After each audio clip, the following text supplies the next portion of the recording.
السلام علیکم ورحمۃ اللہ وبرکاتہ۔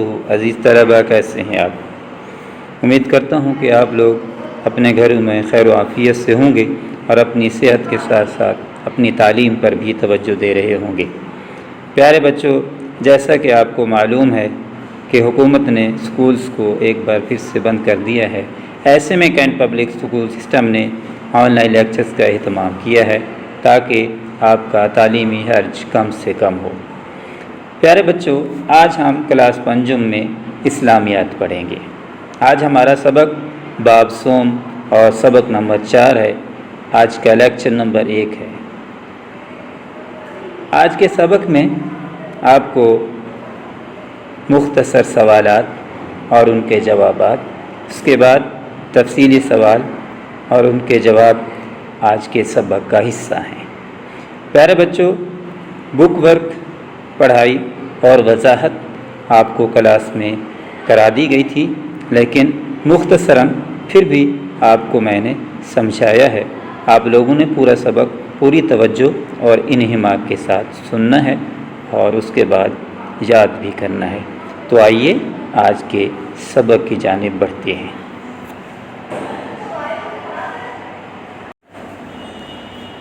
عزیز طلبہ، مختصر سوالات شروع کرنے سے پہلے میں آپ کو مواخات مدینہ کے بارے میں کچھ بتانا چاہتا ہوں۔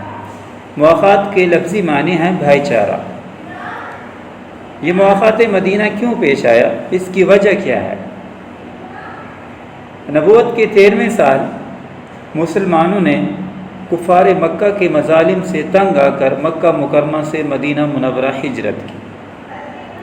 ہجرت کا مطلب ہوتا ہے جہاں آپ رہ رہے ہیں، کسی ایسے شہر میں یا کسی ایسے ملک میں جہاں آپ کو اللہ کی عبادت کرنے سے روکا جاتا ہے، آپ کے اوپر ظلم و ستم کیا جاتا ہے، تو آپ اللہ کی عبادت کرنے کے لیے اس علاقے کو چھوڑ کر کہیں اور چلے جاتے ہیں۔ اس کو اسلامی الفاظ میں ہجرت کا نام دیا جاتا ہے۔ مسلمان جو مکہ مکرمہ میں رہتے تھے تو کفار مکہ نے ان کے اوپر ظلم و ستم کے پہاڑ توڑ دیے، اور جب وہ ان کے ظلم و ستم سے تنگ آ گئے، ان کے برداشت سے تجاوز کر گیا ان کا ظلم و ستم، تو اللہ کے حکم سے آپ علیہ الصلوۃ والسلام کے فرمان کو مد نظر رکھتے ہوئے ان لوگوں نے مکہ کو چھوڑ کر مدینہ کی طرف کوچ کیا، مدینہ کی طرف سفر کیا۔ جو مسلمان مکہ مکرمہ چھوڑ کر مدینہ منورہ پہنچے ان کو مہاجرین کہتے ہیں، اور جو مدینہ منورہ میں رہنے والے مسلمان تھے ان کو انصار کہتے ہیں۔ ہجرت کے بعد مدینہ منورہ پہنچنے والے مسلمان خالی ہاتھ تھے، ان کا کوئی ذریعہ معاش نہ تھا۔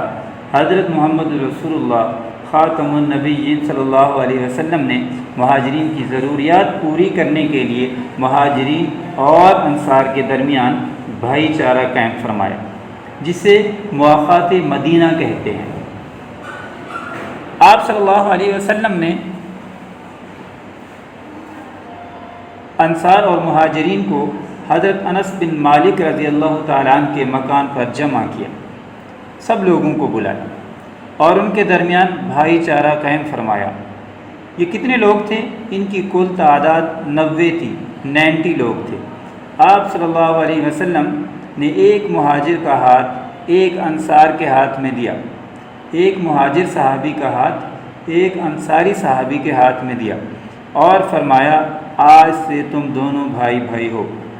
یوں اسی طرح سارے لوگ مسلمان، 45 انصار تھے اور 45 مہاجر تھے، تو ایک مہاجر کا ہاتھ پکڑتے اور انصار کے ہاتھ میں دے دیتے۔ یوں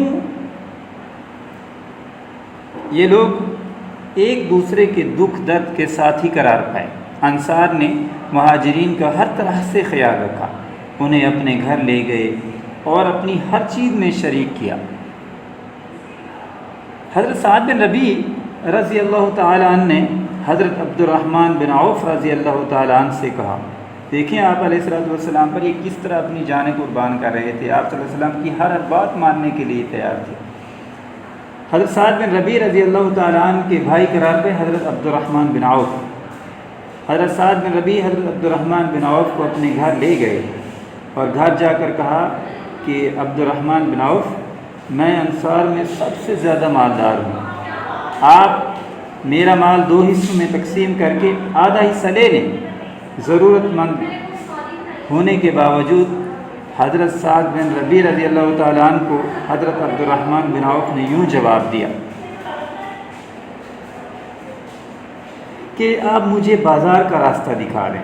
انہوں نے آدھا مال لینے سے انکار کر دیا، اور حالانکہ وہ ضرورت مند تھے، لیکن انہوں نے کہا کہ آپ مجھے بازار کا راستہ دکھا دیں، میں اپنے بھائی پر بوجھ بننے کے لیے تیار نہیں ہوں۔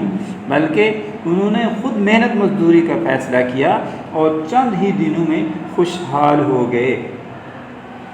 انصار مدینہ، اس کے فائدے کیا ہوئے؟ بھائی چارہ، جو انصار مدینہ اور مہاجرین مکہ کے درمیان بھائی چارہ قائم ہوا، اس کے بہت سارے فوائد تھے، اور ایک فائدہ یہ بھی ہوا کہ انصار مدینہ کاشتکاری کیا کرتے تھے، یعنی کہ کھیتوں میں کام کرتے تھے، کھیتی باڑی کا کام کرتے تھے، جبکہ اکثر مہاجرین کا پیشہ تجارت تھا۔ ان دونوں گروہوں کے درمیان میل جول سے مدینہ منورہ کے معاشرے میں استحکام پیدا ہوا، ٹھیک ہے، ایک دوسرے کا ایکسپیرینس، تجربہ شیئر کیا۔ مہاجرین نے تجارت سکھائی انصار کو، اور انصار نے کھیتی باڑی کے کام سکھائے مہاجرین کو۔ اس طرح بہت سارے فوائد ہوئے۔ مواخات کے نتیجے میں مسلمانوں نے محبت اور الفت کا رشتہ مزید پختہ ہو گیا۔ ابھی محبت اور رشتہ اور مضبوط ہو گیا، یہ بھائی بھائی قرار پائے۔ مواخات کا ایک عظیم رشتہ ہے۔ یہ رشتہ نبی اکرم صلی اللہ علیہ وسلم کی زبردست حکمت اور دانائی کو ظاہر کرتا ہے، جس کے نتیجے میں مسلمانوں میں محبت اور اخوت کا رشتہ قائم ہوا، آپس میں خیرخواہی اور ایثار کا جذبہ پروان چڑھا، معاشرے میں استحکام پیدا ہوا۔ حضرت علی رضی اللہ تعالیٰ عنہ کا ہاتھ پکڑ کے حضور علیہ السلام نے فرمایا کہ علی میرا بھائی ہے۔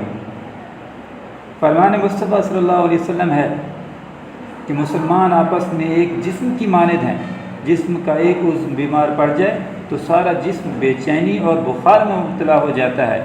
اسی طرح المسلم اخو المسلم، مسلمان مسلمان کا بھائی ہے۔ تو ہمیں بھی چاہیے کہ ہم ایک دوسرے کا خیال رکھیں، ایک دوسرے کے دکھ درد میں شریک ہوں۔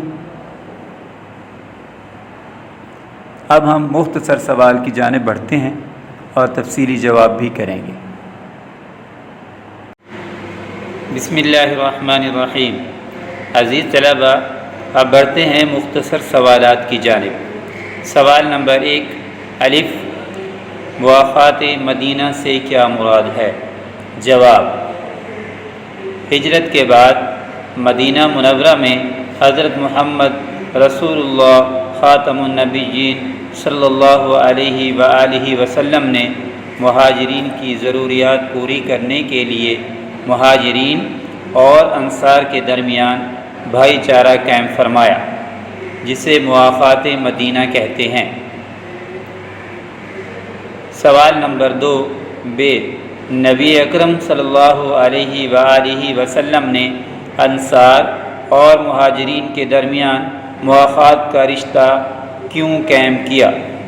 جواب، ہجرت کے بعد مدینہ منورہ پہنچنے والے مسلمان خالی ہاتھ تھے، ان کا کوئی ذریعہ معاش نہ تھا، اس لیے نبی اکرم صلی اللہ علیہ وآلہ وسلم نے انصار اور مہاجرین کے درمیان مواخات کا رشتہ قائم کیا۔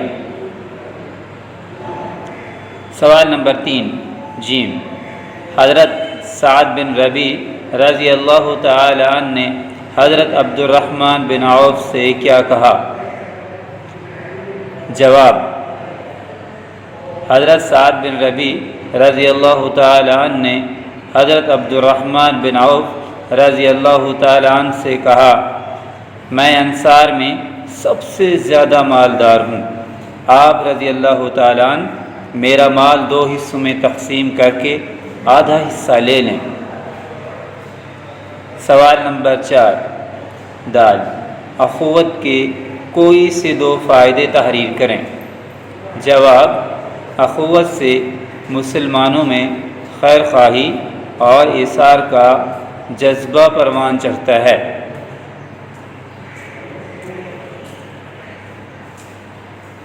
اخوت سے معاشرے میں استحکام پیدا ہوتا ہے۔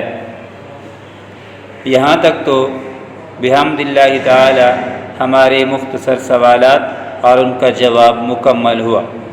اب شروع کرتے ہیں تفصیلی جواب۔ الف،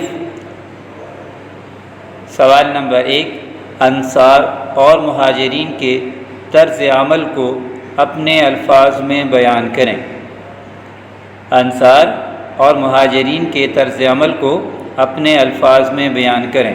جواب: انصار اور مہاجرین کا طرز عمل۔ انصار نے مہاجرین کا ہر طرح سے خیال رکھا، انہیں اپنے گھر لے گئے اور اپنی ہر چیز میں شریک رکھا۔ انصار نے اپنا آدھا مال مہاجرین کو دینے پر اصرار کیا، لیکن ضرورت مند ہونے کے باوجود مہاجرین نے آدھا مال لینے سے انکار کر دیا اور انہوں نے اپنے بھائی پر بوجھ بننے کے بجائے خود محنت مزدوری کرنے کا فیصلہ کیا، جس کے نتیجے میں وہ جلد ہی خوشحال ہو گئے۔ اس طرح سے معاشرے میں امن قائم ہوا اور خوشحالی آئی۔ تفصیلی سوال نمبر 2، ب، مواخات مدینہ کی اہمیت اور اثرات بیان کریں۔ جواب: مواخات مدینہ کی اہمیت۔ مواخات مدینہ سے ہر مہاجر کو اس کا گھر اور بھائی مل گیا اور ذریعہ معاش حاصل ہوا، جس سے انہیں مدینہ میں رہنے کے لیے کوئی دقت پیش نہیں آئی۔ دقت مطلب مشکل، اور انہیں اپنا گھر پیچھے چھوٹنے کا احساس کم ہوا اور چند ہی دن میں وہ خوشحال ہو گئے۔ مواخات مدینہ کے اثرات کیا تھے؟ اثرات: مواخات کے نتیجے میں مسلمانوں میں محبت اور اخوت کا رشتہ قائم ہوا، ان میں خیر خواہی اور ایثار کا جذبہ پروان چڑھا، معاشرے میں استحکام پیدا ہوا، امن قائم ہوا اور خوشحالی آئی۔ عزیز طلبہ، آپ نے اچھے طریقے سے یہ چیپٹر ریڈ کرنا ہے۔ ریڈ کرنے کے بعد آپ نے خوش خط انداز میں یہ مختصر سوالات اور ان کے جواب، تفصیلی سوال اور ان کے جوابات آپ نے خوبصورت طریقے سے لکھنے ہیں اپنی کاپیز میں۔ جیسا کہ آپ کو معلوم ہے کہ آپ کی کاپی چیک ہوتی ہیں، تو آپ نے یہ سبق یاد کرنا ہے اور کاپیز پہ نوٹ کرنا ہے، تاکہ آپ کی کاپی جب چیک ہوں تو آپ کا کام مکمل ہو۔ اللہ تعالی ہم سب کا حامی و ناصر ہو۔ آج کا ہمارا سبق مکمل ہوا۔ اللہ حافظ۔ السلام علیکم ورحمۃ اللہ وبرکاتہ۔